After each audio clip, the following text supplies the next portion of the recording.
Bonjour,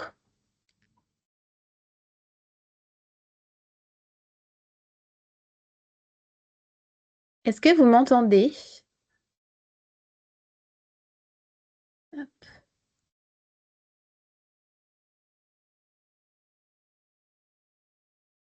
Moi, j'ai pas de son,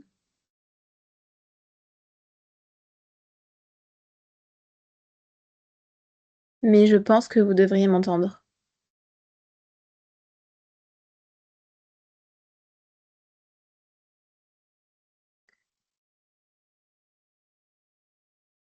Ça marche pour vous? Super. Euh, on va voir si on attend encore 2 minutes pour voir si d'autres participants nous rejoignent et on commencera par la suite. Bonjour Stéphanie. Bonjour. Je disais qu'on attendait encore 2 minutes pour voir si d'autres participants se joignaient à nous et puis on démarrera. D'accord.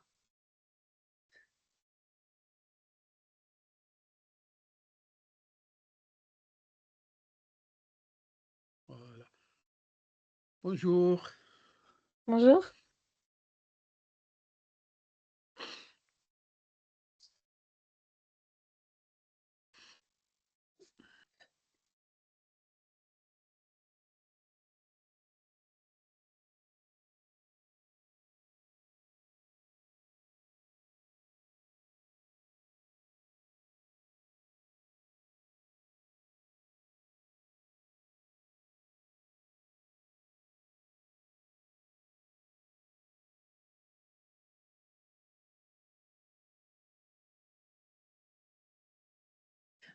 On va peut-être commencer et puis les autres personnes nous rejoindront en cours de route.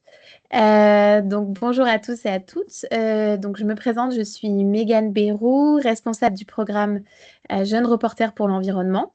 J'ai pris le relais d'Anne-Lise que peut-être vous avez connue ou avec qui vous avez échangé, qui est partie en congé maternité et donc je le remplace jusqu'à la fin de l'année scolaire. Donc, je vais aujourd'hui vous présenter un petit peu dans les grandes lignes, même si peut-être certains d'entre vous le connaissent déjà, donc le programme Jeunes Reporters pour l'environnement ainsi que son concours.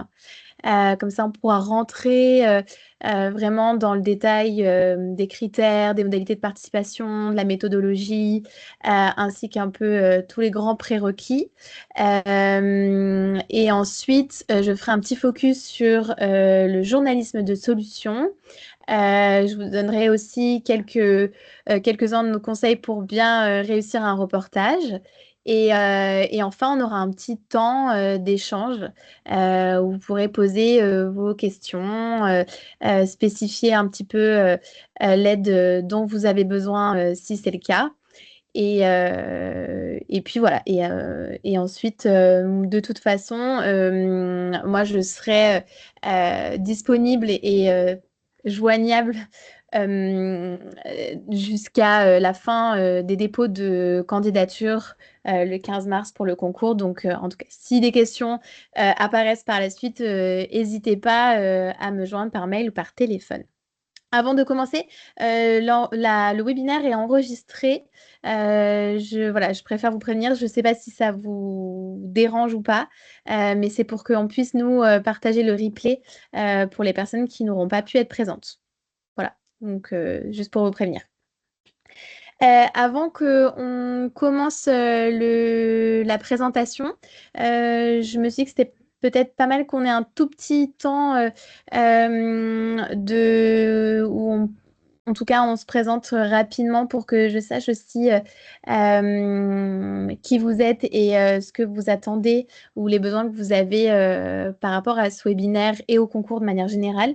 Donc peut-être dans le chat rapidement, si vous avez 1 minute, vous pouvez me préciser votre prénom, votre nom, l'organisation à laquelle vous êtes rattaché ou l'établissement que vous représentez et si vous en avez des besoins ou des attentes liées à ce webinaire. et au concours de manière générale.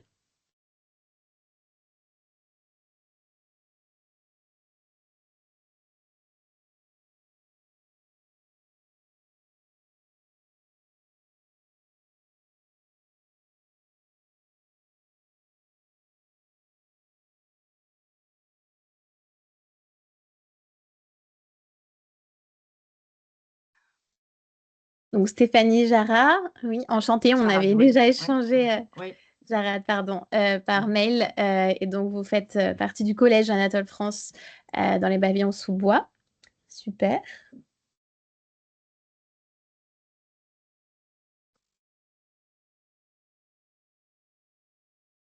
Et Marie-Sabrina Lebillon, enchantée. Lycée Le Verger à La Réunion. Et donc vous souhaitez connaître les attentes et les transmettre au club média. Parfait. Ah oui, le thème, les data centers, Stéphanie, c'est par rapport donc à la thématique choisie pour les reportages. Très bien. Et ensuite, on a donc Armel qui fait partie du collège René Caillé dans les Deux-Sèvres. Et donc, vous accompagnez une classe de 6e sur un projet de plantage de haies. Et vous souhaiteriez réaliser un podcast pour le concours. Super. Enchantée.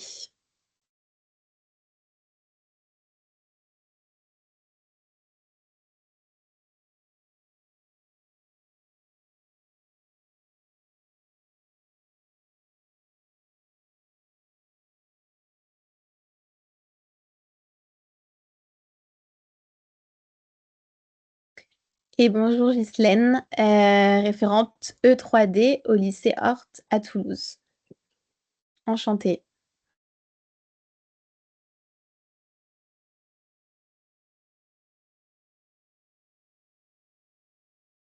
Oui, tout à fait. Donc Stéphanie, vous étiez à la masterclass France Télévisions en novembre avec Annelise. Du coup, très bien. J'avais bien ça en tête.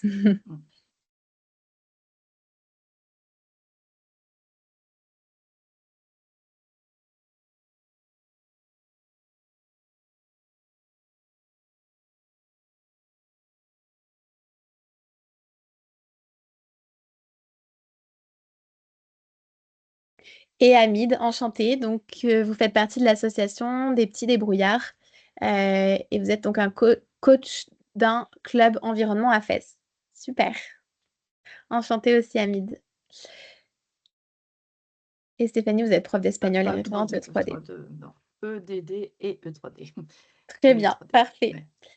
Parfait, merci beaucoup pour ces petites présentations. Je vais vous partager maintenant mon écran pour que je puisse défiler la présentation. Juste pour information, vous pourrez poser des questions tout au long de la presse si vous en avez, en plus des questions à la fin. Simplement, je ne les vois pas quand je présente l'écran. Donc, n'hésitez pas à peut-être me faire signe si jamais c'est une question importante que je puisse y répondre rapidement. Alors, hop. Est-ce que vous voyez mon écran? Oui. Super. Donc ça, je vous le spécifiais juste avant. Donc, je vais vous présenter les choses en trois temps. Donc, je vais vous présenter le programme et le concours, la méthodologie propre au programme et ensuite quelques conseils pour réussir son reportage et un petit focus sur le journalisme de solution.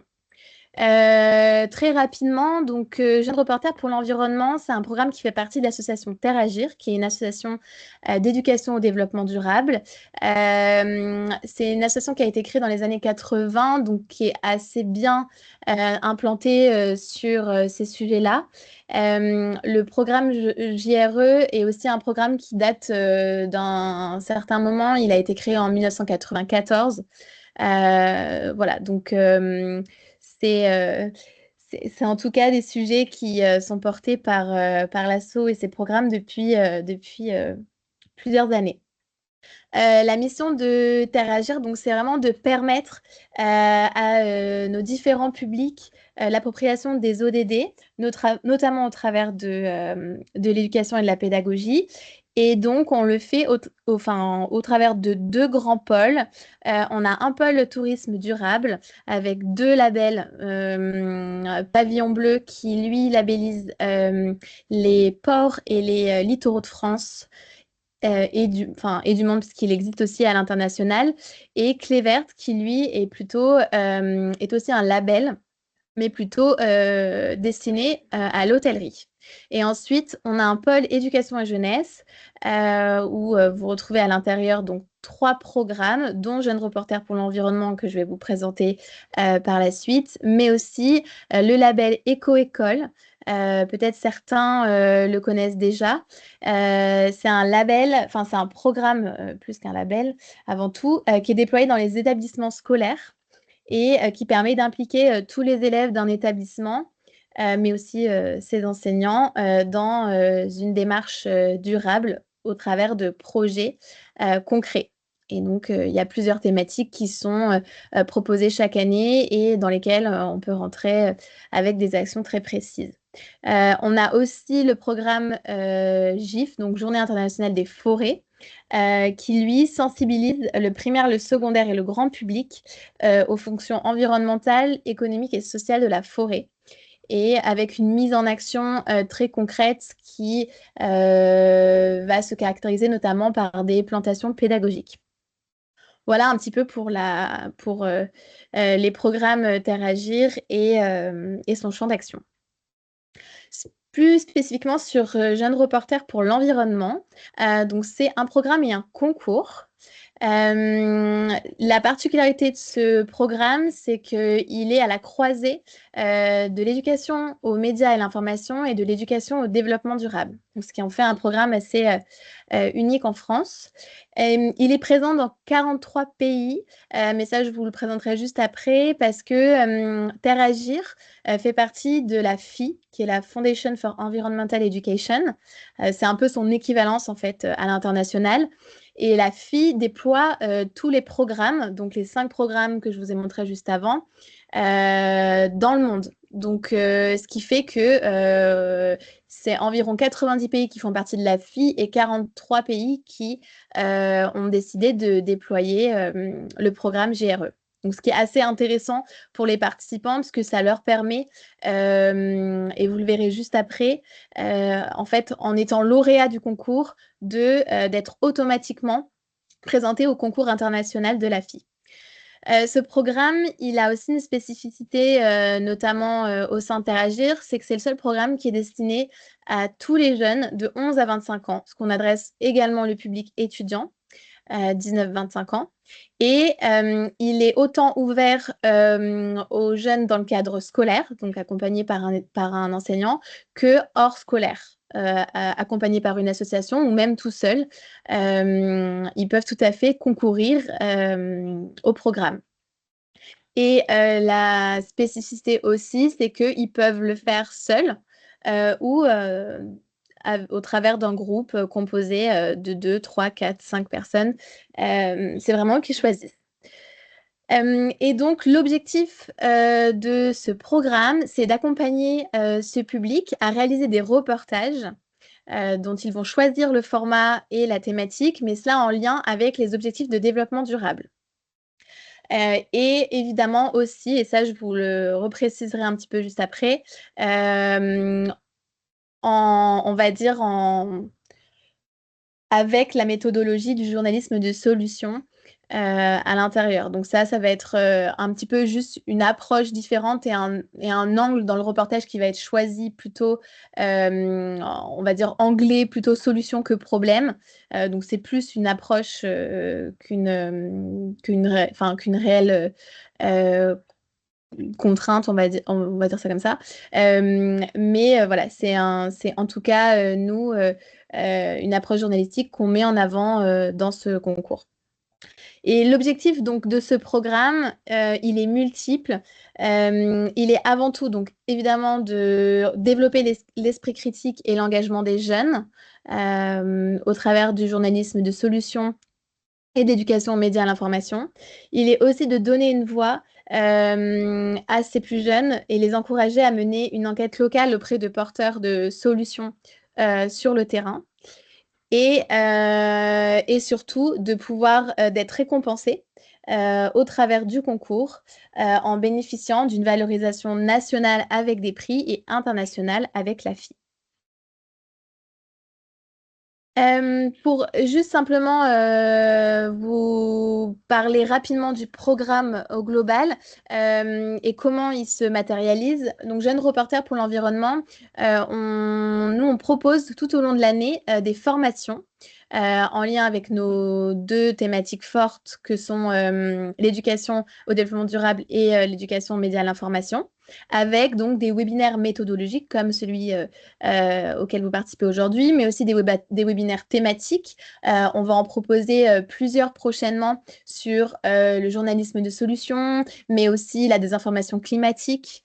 Voilà, donc c'est aussi ce qu'on essaye de mettre en place tout au long de l'année pour pouvoir, au-delà du concours, former nos publics à nos grands enjeux. On propose aussi des interventions dans les écoles et on a un peu tout au long de l'année des masterclass qui sont proposées aux enseignants. Donc, il y en a une avant le concours qui est proposée aux lauréats, notamment sur l'éducation aux médias à l'information, mais on en a proposé plusieurs là cette année en partenariat avec France TV et Lumni. Sur sur la fabrique de l'information et le journalisme de solution, notamment avec le journaliste Sébastien Thomas. On produit aussi des outils pédagogiques pour accompagner les porteurs de projets, notamment dans la construction d'un reportage. Donc ça, ils sont mis en ligne et partagés sur notre site internet. Et le programme propose aussi une mise en réseau internationale de jeunes reporters. Donc comme je vous le disais, avec la déclinaison de JRE à l'étranger. Et ça, c'est intéressant pour les jeunes puisque on a plusieurs fois des propositions de participation à des temps forts internationaux. Et on propose donc parfois à certains lauréats de pouvoir y participer. Et c'est une chouette expérience pour eux que de pouvoir participer à de tels événements. Et donc, le vrai temps fort du programme, comme je vous le disais, c'est le concours Jeunes Reporters pour l'environnement. Donc, il est réitéré chaque année et il propose donc il va venir, pardon, j'essaie juste de faire partir ça. Ah. Excusez-moi, j'ai une pop-up qui est apparue. Hop, je vais la mettre en bas. Il va donc venir valoriser les meilleurs reportages produits tout au long de l'année. Donc, ces reportages, évidemment, comme je vous le disais, doivent être dans l'esprit du journalisme de solution et en lien avec les ODD. En revanche, la thématique, enfin l'ODD d'entrée qui va être choisi est totalement au choix, ainsi que les formats. Donc, dans le concours, sont proposés 3 formats au choix, écrit, audio, donc sous la forme d'un podcast, ou vidéo. Et ces reportages vont être rangés par nous par la suite dans 4 grandes catégories d'âge. Donc, on a les 11-14, les 15-18 et ensuite, sur les 19-25, on a 2 sous-catégories que sont filière journalisme et hors filière journalisme. Et comme je vous le disais, donc, ils peuvent participer seuls ou en groupe dans le cadre scolaire ou extrascolaire. À noter quand même, on est assez au fait. Ah oui, c'est vrai. En vrai, c'est pas passé. On a fait quoi? Ah, On a fait un petit jeu de je vais juste couper le micro. Ah, voilà. Je vais couper le micro qu'on entendait. Donc oui, je disais qu'on est assez au fait qu'un jeune qui va participer et qui va nous envoyer un concours et qui a 11 ans va être mis en concurrence avec un jeune qui a 14 ans. Donc évidemment, la production n'est pas forcément la même et ça, le jury en tient compte du moment où les critères sont respectés. Après, il y a évidemment une adaptation sur les âges au sein même des catégories. Hop. Et donc, tous ces concours, ils sont évalués par un jury composé de journalistes et d'experts de développement durable qui sont choisis par nos soins et qui évaluent donc à la mi-avril, un mois après le dépôt des reportages, les lauréats par catégorie. Donc, pour vous donner un ordre d'idée, on a 3 lauréats par catégorie d'âge, donc ce qui nous fait en tout 12 lauréats. Donc, on a voilà, pour les 11-14 ans, 3 lauréats, les 15-18 aussi, ainsi de suite. Et on a une mention spéciale que je vous présenterai juste après, qui, elle, va venir soit donc récompenser un lauréat supplémentaire, soit si un de nos lauréats a choisi la mention spéciale comme thématique, c'est une mention qui est cumulable. Donc, il pourra recevoir en plus de son prix sur sa catégorie d'âge la mention spéciale. Oui, voilà, je vous ai remis un petit peu le jury qu'on a eu en 2025, qui était composé donc de médias comme Vers le Média, France TV, mais aussi nos partenaires comme l'ADEME, le ministère de la Culture, le ministère de la Transition écologique, le Clémy, les Franca, ou encore des experts du développement durable comme l'Office français pour la biodiversité ou encore l'Office for Climate Education. Donc voilà, ce sera à peu près le même jury sur l'année 2026 avec quelques petits changements. La présidence a été cette année attribuée à France TV et on aura quelques petits partenaires en plus qui se sont greffés, mais ça ressemblera à peu près à ce jury-là. Et donc pour les prix, on est sur des prix allant de 150 à 500 euros. Et donc ça, c'est ponctionné en fonction des catégories d'âge. Pour le volet international, donc ça, je vous en ai parlé. Donc Teragir est membre cofondateur du réseau de la FI et GRE est représenté par 44 pays qui sont en compétition et qui derrière sont représentés dans le concours international. Donc pour vous donner un ordre d'idée, en 2025, on a eu 4 lauréats France qui ont été primés par le jury international, ce qui est assez important. Et nous, c'est nous qui nous chargeons, en fait, dès qu'on a les lauréats France, de traduire tous les reportages en anglais pour pouvoir les envoyer au jury international. Et les délibérations ont lieu un peu après GRE France. Donc, on a les résultats courant juin. Donc, ils sont communiqués ensuite aux élèves ou aux étudiants. Bon, là, c'est une cartographie qui donne un petit peu un aperçu de tous les pays qui sont embarqués dans chacun des programmes. Pour venir faire un petit focus plus particulier sur le choix du sujet. Donc, tous les reportages concourant à JRE ont l'obligation d'être rattachés à un ODD. Vous les avez ici sous les yeux, vous les connaissez peut-être tous pour certains. Et on a eu plusieurs fois le cas et des questions notamment à ce sujet sur est-ce que un reportage produit qui n'aura, on va dire, couvert un ODD plutôt social ou sociétal, est-ce qu'il pourra concourir à GRE? La réponse, c'est oui, s'il inclut en plus une dimension environnementale ou durable. En fait, le programme GRE, il est historiquement centré sur le journalisme environnemental. Donc, on ne peut recevoir des reportages qui, en tout cas, n'angleront spécifiquement que sur un sujet social ou sociétal. Je vous donne un exemple. Si un jeune s'intéresse à les inégalités de genre, il faut que quand même il cherche à venir y rattacher un sujet environnemental dedans. Par exemple, il peut s'intéresser à les impacts du changement climatique sur les métiers plutôt féminins dans certains domaines ou qui concernent plutôt des populations défavorisées dans certains pays. Voilà, il faut quand même que ça vienne se rattacher à une thématique environnementale. Et ce qu'on conseille souvent à des jeunes ou des élèves qui n'ont pas d'appétence particulière pour un sujet au début ou qui n'ont pas vraiment d'idée, c'est de partir de l'ODD qui leur parle le plus et ensuite de venir vraiment décortiquer un petit peu, on va dire, la construction du reportage. Donc, partir d'un ODD, ensuite réfléchir aux problématiques liées à cette ODD et derrière, voir un petit peu les solutions ou les réponses qui y sont associées et choisir celles qui nous intéressent le plus. Plus ce sera précis, ciblé, mieux ce sera. Parce que ça, j'ai dû le remettre. Non, j'ai mis un peu plus loin. Les gabarits sont très courts pour le concours.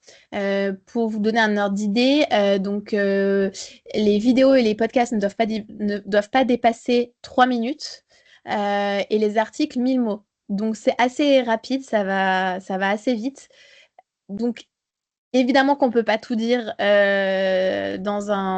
sur un tel format.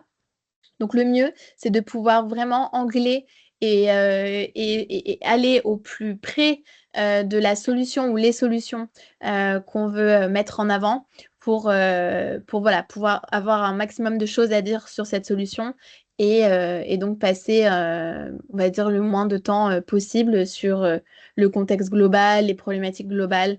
Je vous prends un exemple. Par exemple, si un élève choisit le sujet de la fast fashion, bon, on pourrait en faire une thèse.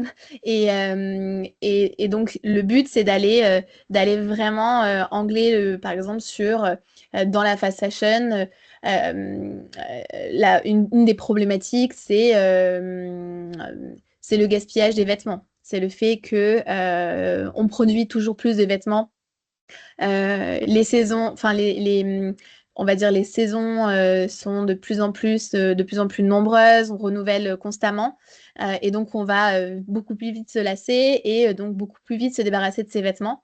Et donc on peut aller angler sur une solution qui répond au gaspillage des vêtements et faire un zoom plus précis là-dessus. Oui, je vous en parlais juste avant. Donc, la mention spéciale cette année se porte sur la sécurité alimentaire et le changement climatique. Donc, c'est une thématique facultative, bien sûr, mais qui est associée à un prix spécial. Et elle recoupe donc les ODD 12 sur la consommation et la production responsable, 3 sur la santé ou encore 13 sur les mesures relatives à la lutte contre le changement climatique. La plupart des reportages recoupent plusieurs ODD, donc voilà, c'est normal si certaines fois c'est dur de choisir un ou plusieurs ODD. Tous sont très liés, donc parfois c'est assez transversal. Et pour vous aider donc sur cette thématique, on met en avant un kit pédagogique avec des ressources dédiées.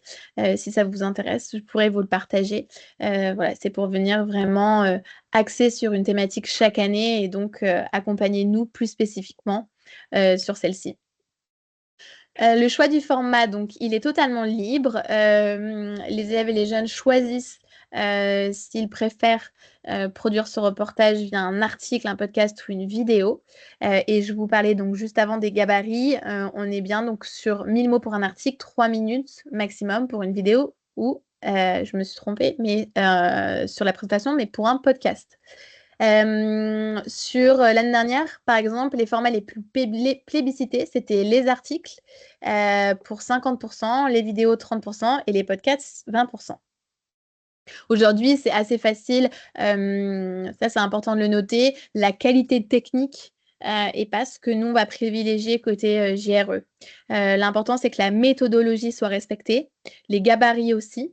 En revanche, on va pas être très pointu sur le rendu technique d'une vidéo ou d'un podcast. Si c'est fait avec un iPhone, autant l'enregistrement de la voix que la vidéo, ça marche très bien aussi aujourd'hui de nos jours et en tout cas, ça matche très bien avec le concours. Sur la méthodologie, donc ça, j'en parlais un petit peu en amont. Donc évidemment, la première étape est celle de l'enquête qui est donc menée sur une problématique locale en lien avec un objectif de développement durable. Ensuite, l'important, enfin, ce qu'on met aussi en avant, c'est d'aller à la rencontre d'acteurs et d'actrices de terrain qui portent des solutions.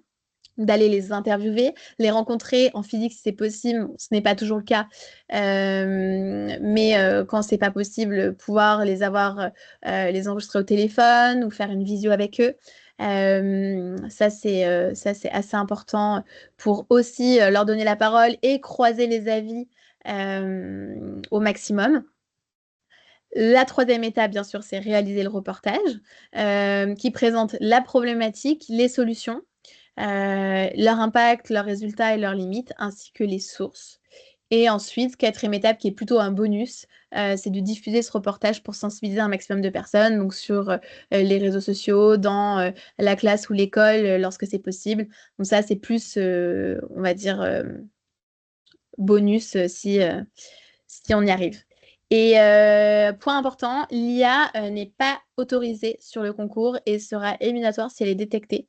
Ça, c'est assez important. On fait passer vraiment nos reportages dans un logiciel et donc voilà, on veille à ce que ce soit vraiment réalisé par les élèves ou les jeunes en tant que tels.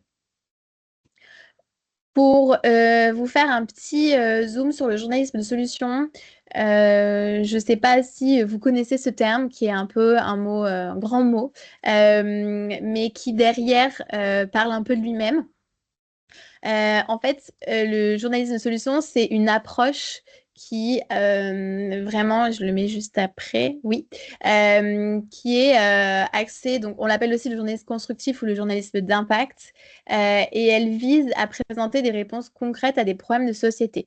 Le but, en fait, de cette méthode journalistique, c'est vraiment de, on va dire, prendre en fait, de mettre en avant plus les solutions que les problèmes.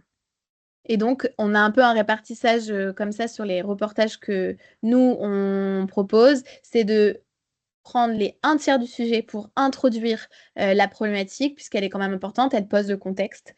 Et elle permet ensuite de faire le lien avec la solution qui, elle, va prendre les deux tiers du sujet. Et aussi, ce qui est très important dans le journalisme de solution, c'est qu'au-delà de présenter la solution ou les solutions, c'est d'en évaluer, pouvoir évaluer ou en tout cas partager ses impacts et de montrer que cette solution a aussi ses limites et ses faiblesses. Ça, c'est vraiment quelque chose, en tout cas, qui est mis en avant dans cette approche.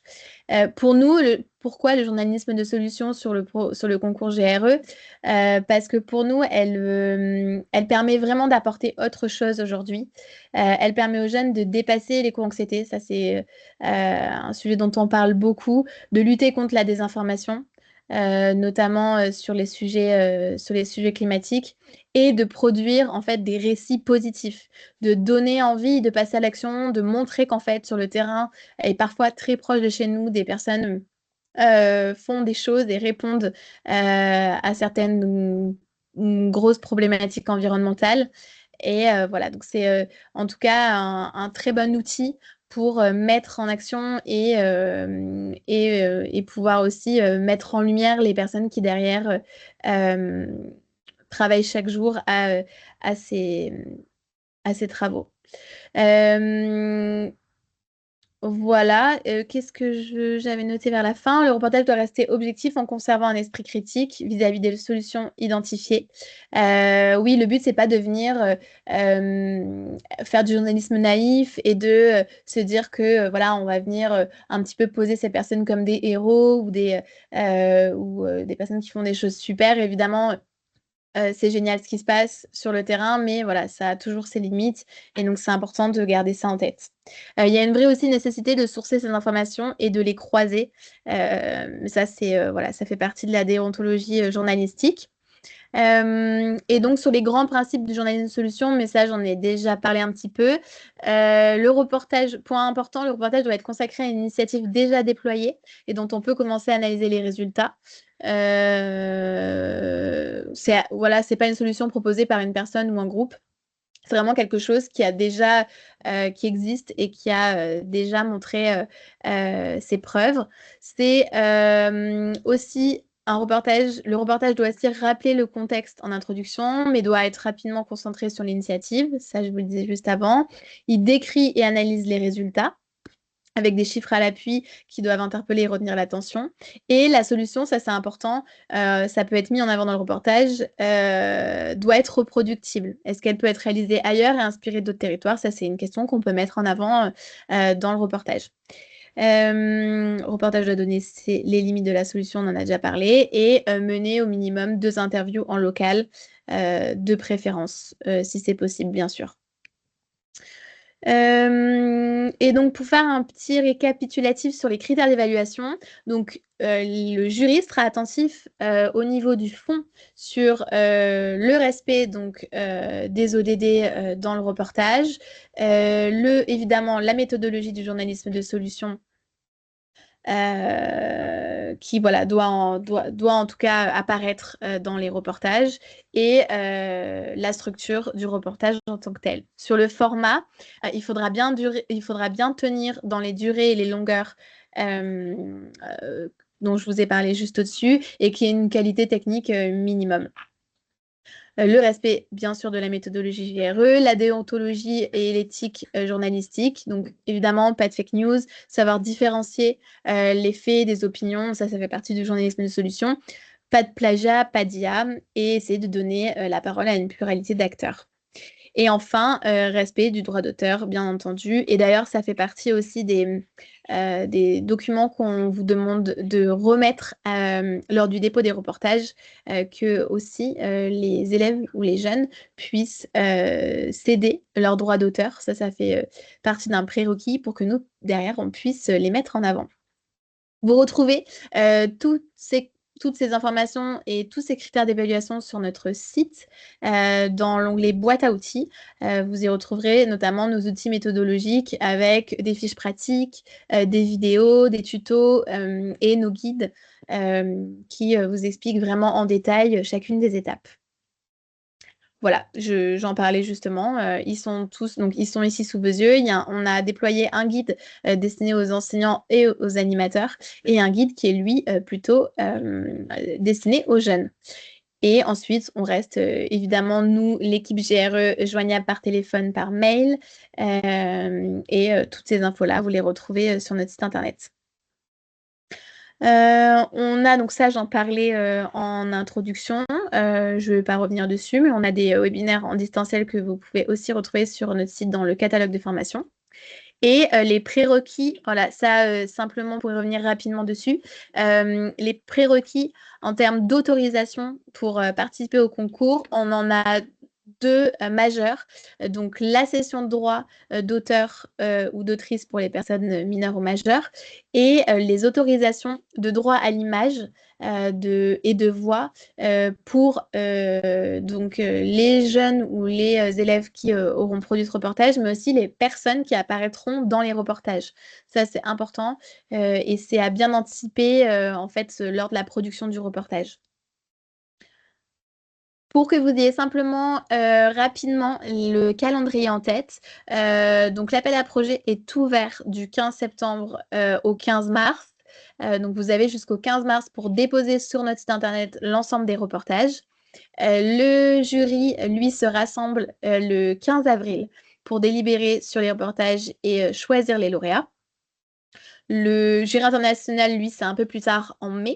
Et la cérémonie de remise des prix, elle, a lieu le 3 juin à Paris. On est encore en discussion sur le lieu d'accueil. Mais l'année dernière, ça avait eu lieu à l'Académie du Climat. Et cette année, ce sera soit à l'Académie du Climat, soit dans les locaux de France TV. Sachant que les lauréats du concours, eux, sont défrayés pour venir participer à la cérémonie de remise des prix. Et fin juin, on a l'annonce du palmarès international. Voilà, rapidement, sur l'année dernière, voilà, c'était un petit peu, on a eu 130 participants dans toute la France et on a eu 17 lauréats et 4 lauréats France au concours international. Et vous pourrez aller voir sur notre site internet, on y présente, on diffuse chaque année tous les reportages vidéo, audio ou écrits qui ont remporté le concours. Donc voilà, vous pourrez aller les voir et les consulter si ça vous intéresse. Et enfin, donc, rapide mot de conclusion sur l'importance de participer à ce concours. Voilà, on vous le dira, mais on pense que vous êtes assez convaincus. Mais participer au concours GRE, c'est vivre une expérience très riche qui peut être valorisée partout. C'est vraiment, pour le coup, une expérience qui peut être valorisée sur Parcoursup ou sur les CV et qui peut vraiment faire, on va dire, office d'un atout dans la candidature d'une école ou d'un emploi.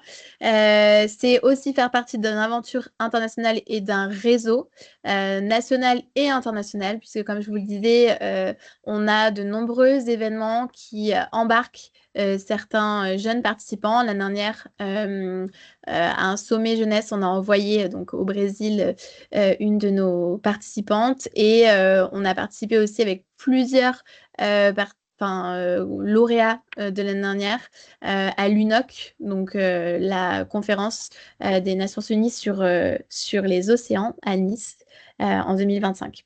Et c'est aussi avant tout se voir remettre un prix, rencontrer tout un écosystème avec le concours et voilà, et être un acteur du changement, valoriser les solutions et les personnes qui agissent au niveau local. Voilà, ça c'est plus nos partenaires pour information. On est accompagné donc par plusieurs ministères, comme je vous le disais juste auparavant, par l'ADEME, l'AFD, le CFZ ou encore l'Office français de la biodiversité. Et après, on a des partenaires techniques qui viennent sur des accompagnements plus ponctuels. Voilà pour les grandes lignes du programme Jeunes Reporters pour l'environnement. On va passer maintenant aux questions, si vous en avez. Elles peuvent être globales comme plus spécifiques à votre participation. Donc, je vous laisse peut-être la parole ou même si j'ai pas été très claire sur certaines choses, c'est totalement possible. Je vois, j'avais pas accès au chat, mais je vois déjà quelques questions. Donc oui, Ami, bien sûr, je vous partagerai la présentation par mail. Je vous l'enverrai directement après le webinaire. Comme ça, vous aurez tout en main propre. Et donc, j'ai un autre commentaire. De Ghislaine. Donc, dans notre lycée, on a mis en place un potager en permaculture pour répondre à l'autonomie alimentaire. Pourrions-nous réaliser un reportage sur cette action? Oui, totalement. C'est une super initiative. Vous pouvez totalement, en tout cas, produire un reportage sur des choses qui sont faites ou proposées au sein de vos établissements. On va dire un petit peu pas le prérequis, mais ce qui pourrait jouer en votre faveur, notamment pour le concours, c'est de pouvoir, au-delà de mener des interviews, au-delà des personnes qui sont concernées au sein de votre établissement, c'est de pouvoir aussi aller interviewer les associations ou les élus locaux qui vous auront aidé sur ce projet et de aussi pouvoir récolter leurs points de vue, leurs avis et les intégrer au reportage. De ne pas rester que sur l'établissement, mais de pouvoir ouvrir aussi plus largement pour pouvoir croiser un maximum d'avis. Mais c'est tout à fait possible. Si un lauréat vient des DOM pour la remise des prix, son billet d'avion et son séjour est-il pris en charge? Alors non, pour les personnes, enfin pour tous les lauréats qui viennent des DOM-TOM, on a en fait pas, nous aujourd'hui, pas le budget pour défrayer sur des billets d'avion. Du coup, ce qui est proposé, c'est un format hybride et donc une retransmission de la cérémonie directement en ligne. Par contre, les prix en tant que tels, eux, sont bien remis, évidemment. C'est plus sur la présence à la cérémonie où on n'a pas le budget de pouvoir prendre en charge sur des coûts aussi importants. Mais évidemment, il y a une remise, enfin, il y a un replay qui est proposé. Stéphanie, vous demandiez si des nouvelles des partenaires étrangers. Vous parlez peut-être des jumelages? Je ne sais pas si vous êtes encore là, Oui, Stéphanie. c'est ça. Oui, oui, je suis là. Oui, oui. Oui, c'est ça, tout à fait. Oui, alors on est en train d'avancer sur des jumelages avec la Slovénie. Je crois que vous en aviez déjà parlé avec Annelise, Oui, mais tout à ça, fait, oui. voilà, bah, je reviendrai vers vous plus spécifiquement sur ça d'ici la fin de la D'accord. semaine, je pense. Mais on D'accord, est en super. train d'avancer sur ce sujet, notamment avec la Slovénie. D'accord, merci Alors, si beaucoup. ça en intéresse d'autres, je pourrais aussi.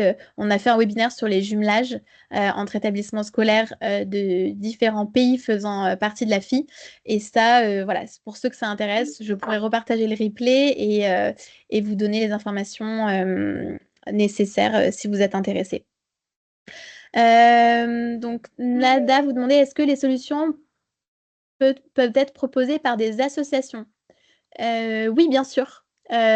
Pour le coup, les solutions qui peuvent être présentées dans les reportages enfin, peuvent être autant à l'initiative des établissements que d'associations, que de municipalités. Enfin voilà, c'est très très large. C'est au contraire pas fermé du tout sur les personnes à l'initiative de certaines solutions. Je ne sais pas si ça répond à votre question, Nada. Vous êtes peut-être plus là, mais si jamais, parfait. Si jamais, n'hésitez pas. Ce concours est-il seulement destiné aux jeunes de 11 à 25 ans pour Silver? Oui. Il est vraiment, enfin, il est vraiment sur cette catégorie d'âge. Pourquoi vous aviez une demande spécifique sur une catégorie d'âge hors 11-25?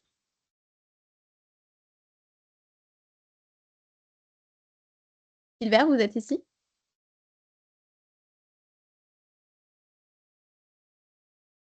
Bon, n'hésitez pas si ah, vous êtes en train d'écrire.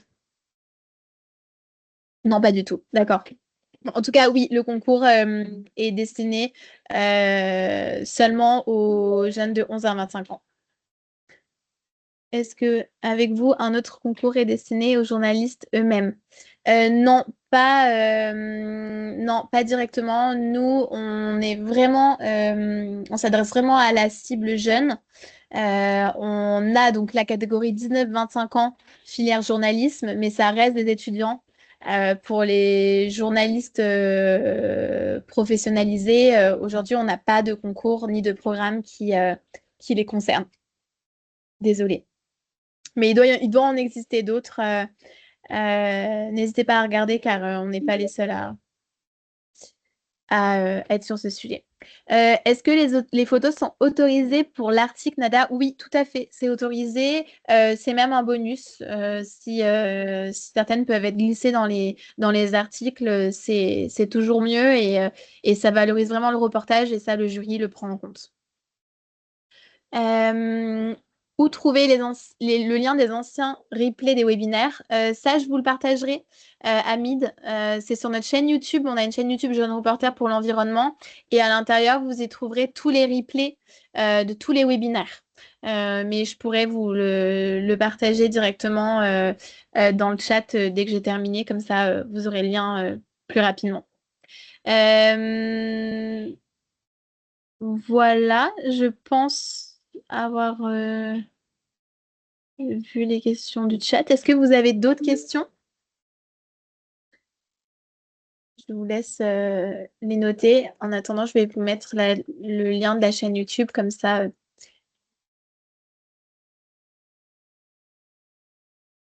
Ah oui, les étapes de l'inscription. Alors, je vous mets le lien et j'y réponds tout de suite. Hop. Alors, les étapes d'inscription, elles se font, donc tout se fait sur notre site internet Jeune Reporter pour l'environnement.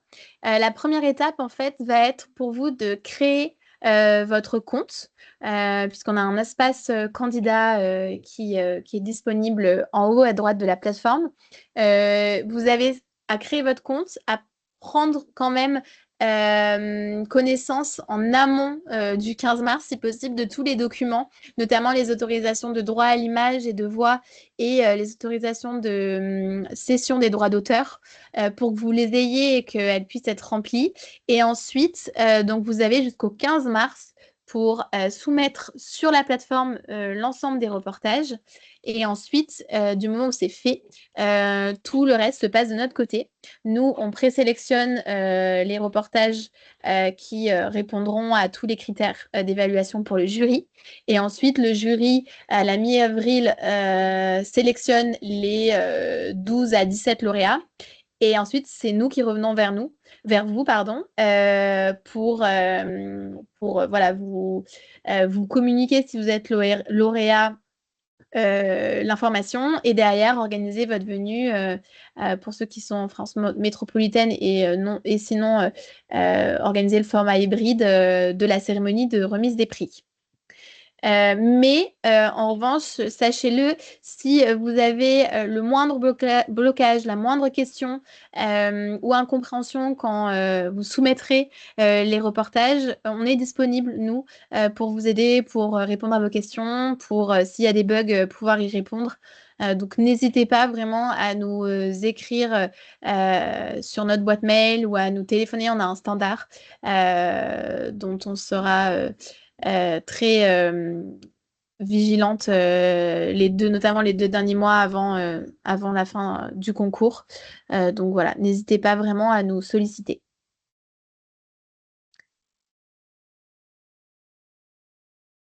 Est-ce que c'était clair pour les étapes d'inscription?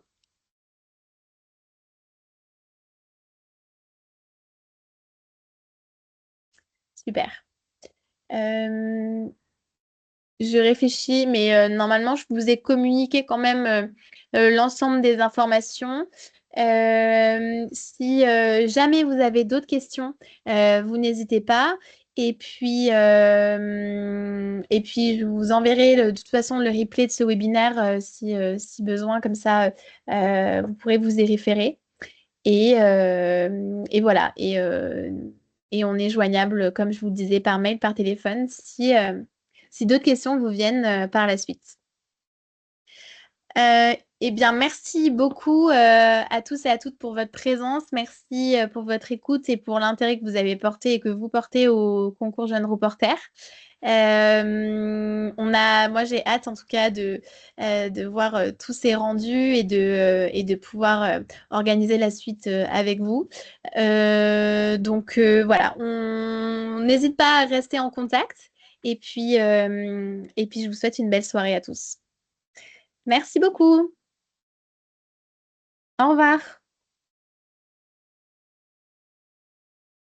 Merci, au revoir.